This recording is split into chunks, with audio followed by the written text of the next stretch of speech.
Hi everyone, it's Katrina. Number 10. Amaterasus Cave. The Iwano-Iwato Shrine is a very real place, despite being straight out of Japanese mythology. It's located inside a larger area called Takachiho, which is somewhat similar in concept to the Japanese version of Mount Olympus. According to legend, it was the Shinto sun goddess Amaterasu who came to this place after her brother played a cruel prank on her. She was so upset by her brother that the goddess hid inside of a cave in Takachiho, thereby depriving the world of sunlight. The other gods and goddesses realized this was not ideal for the world, so they came to this place and gathered together to lure her out of the cave. But Amaterasu was still too upset to leave, and so the world remained in darkness. It wasn't until one of the goddesses performed a dance to make the gods laugh that Amaterasu finally came out to see why everyone was having so much fun. See, the FOMO was real. Once out of the darkness of the cavern, the light was once more shining in the world. This is definitely just a mythical story, but the cave Amaterasu took shelter in is a real place. The Amano-Iwato Shrine was built just outside its entrance, a truly breathtaking piece of ancient Japanese architecture. You can look directly inside the cave to the dank alcove where the goddess had once hidden the sun. Number 9. The Hill of Ishnak. The Hill of Ishnak was once considered to be the center of Irish mythology. It's located in the barony of Rathcaranth and currently has the status of being a protected monument. The hill consists of megalithic tombs, several burial mounds, the ruins of stone walls, holy wells, and even an ancient road from medieval times. It's also quite close to the geographical center of Ireland, which may explain why it was the sacred core of the island for thousands of years. In Irish mythology, the Hill of Ishnak is supposed to be the burial place for several different Irish gods, including the Dag Damor. He was the king god, ruler and protector of the Irish Celts. The Irish believed he came from a giant race of people called the Tuatha De Danann, probably not saying that right, but they were the most important ruling clan of gods in Ireland. There are plenty of myths about the Dag Damor. He was a warrior, a father figure, fought the forces of evil, and his bones are under the Hill of Ishnak. There are other strange mythological stories surrounding this hill as well. It's said to be a meeting place between the earthly realm and that of the other world.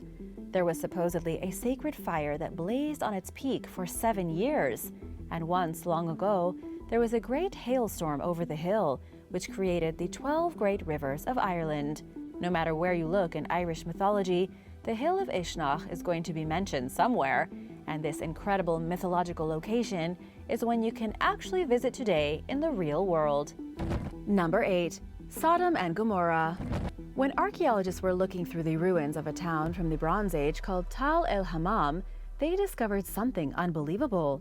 The town had been destroyed in the year 1650 BC. At that time, this was one of the 3 biggest cities in the region, even larger than Jerusalem.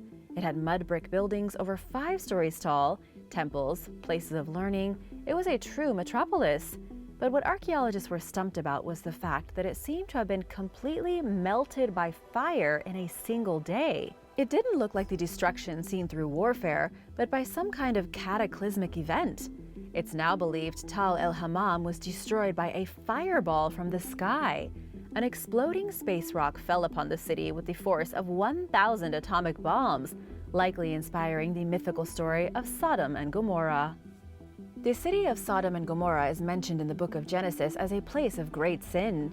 The people in the city were so sinful and hedonistic that God rained upon them brimstone and fire.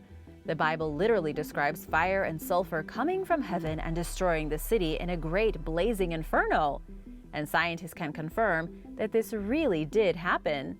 According to Christopher R. Moore, archaeologist at the University of South Carolina, it was an airburst from a meteor that destroyed Tal el-Hammam, aka Sodom and Gomorrah.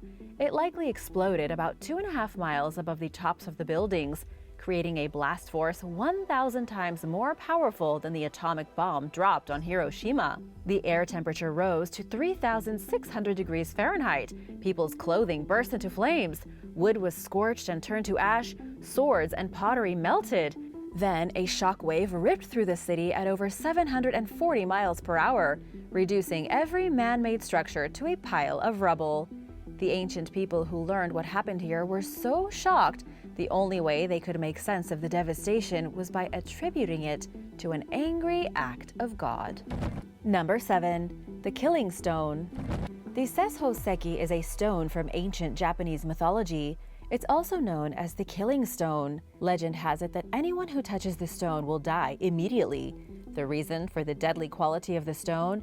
According to mythology, the boulder supposedly held an evil spirit. The spirit is that of a 9-tailed fox who transformed itself into a beautiful woman named Tamamo no Mei with the intention of killing Emperor Toba. However, the wily fox was no match for the emperor and was defeated.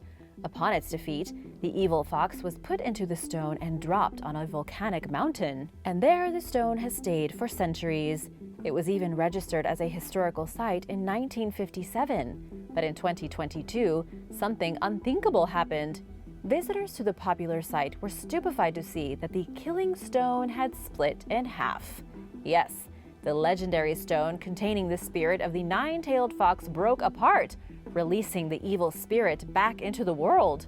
For those who really believe in Japanese mythology, this was not a good day. There are some who still think the old tales are real. These people are currently under the impression an evil spirit has been released from its prison and is about to start causing serious problems. On the other hand, the cracked stone was probably a natural occurrence caused by cold weather. Rain and freezing temperature caused the stone to crack, not an angry spirit. At least, that's the hope. What do you think? Let me know your thoughts in the comments. Number 6. The Hanging Gardens. Out of all the ancient wonders of the world, there is only one that's never technically been found. The Hanging Gardens of Babylon have reached a mythical status in history because no one, historians, archaeologists, researchers, and scientists alike, can figure out if the place ever really existed. The Hanging Gardens were described as a remarkable feat of engineering, a series of tiered gardens with trees, shrubs, and all the wild plant life you could imagine. The gardens were supposedly constructed alongside a grand palace by the Babylonian king Nebuchadnezzar II. This was around 2,500 years ago. The biggest issue is that nobody has found archaeological proof of the Hanging Gardens of Babylon. There are also no ancient Babylonian texts that so much as mention the gardens. Either this place was mythical, or there was some other garden that was greatly exaggerated by Greek and Roman writers. The third and final option is that the Hanging Gardens were built somewhere else altogether, and not in Babylon. Number 5. Sherwood Forest. When somebody says Sherwood Forest, the first thing that pops into your head is probably the famous outlaw Robin Hood.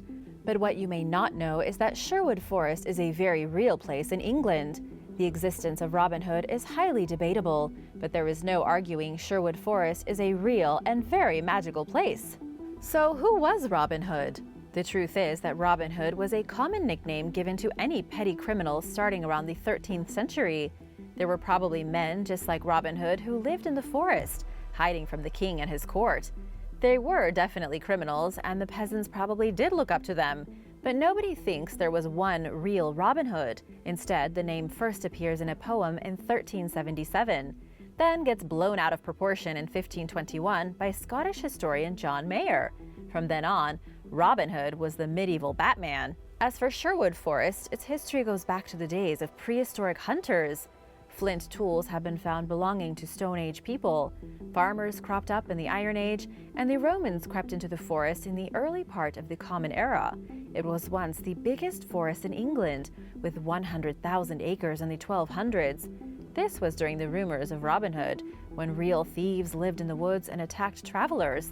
Sadly, the forest has been picked apart and turned into farmland, and now most of it is gone. Number 4. Hades. We may not have any proof that the legendary underworld from Greek mythology is a real place, but we do know where there is one supposed entrance. I am, of course, talking about Hades, the place people in the ancient Greek world believed they went when they died. Many people believed Hades was accessible through certain caves and tunnels going into the earth. Because they believed the underworld was literally under their feet, it only made sense that you could journey there by finding the right cave. One of these supposed entrances is at Cape Matapan. It's here where several stories from Greek mythology took place. It's where Orpheus entered the underworld to look for his lost love. It's where Hercules went down into the gloom to find Cerberus, Hades' three-headed dog. Even the Spartans saw how important this place was and built temples and altars all over the rocky headland. There is also a temple here built by the Spartans that still stands, one dedicated to the sea god Poseidon. Today, we know the caves at Cape Matapan don't lead to a terrible underground land of the dead, but they are still there. They've mostly been flooded by now and can only be visited by boat. Number 3. The Newgrange Tomb. The Newgrange Tomb in Ireland is certainly one of the more mysterious places in the country. The tomb dates back 5,200 years to the Neolithic period. It's also just one part of a much larger historic site called Bruna Bonnier.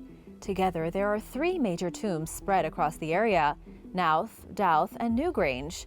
There is no denying the Newgrange Tomb is a magical place. The rocks are carved in strange Celtic designs with spirals. There are over 97 large stones covered in these designs, used as the building blocks of the megalithic tomb. Archaeologists believe whoever made the designs didn't actually build the structure. The Celts didn't arrive in Ireland for thousands of years after the tomb was completed, so the strange spirals and other artwork probably came later. We don't know exactly what ancient myths the Newgrange Tomb was connected to. We do know that it was built to perfectly line up with the sun during the winter solstice. The sun beams through a box on the roof right above the entrance to the main passage. On the winter solstice, the sun illuminates the main chamber and turns it into a blinding box of pure gold for about 15 minutes.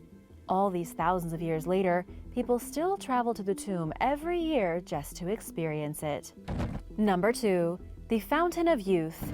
The myth of the Fountain of Youth has been around for a very long time in just about every culture. There are dozens of legends from Japan to Polynesia about a special source of water with either unbelievable healing properties or the ability to make you immortal. But here's a place from myth that really does exist. The story goes back to the Spanish conquistador Juan Ponce de León.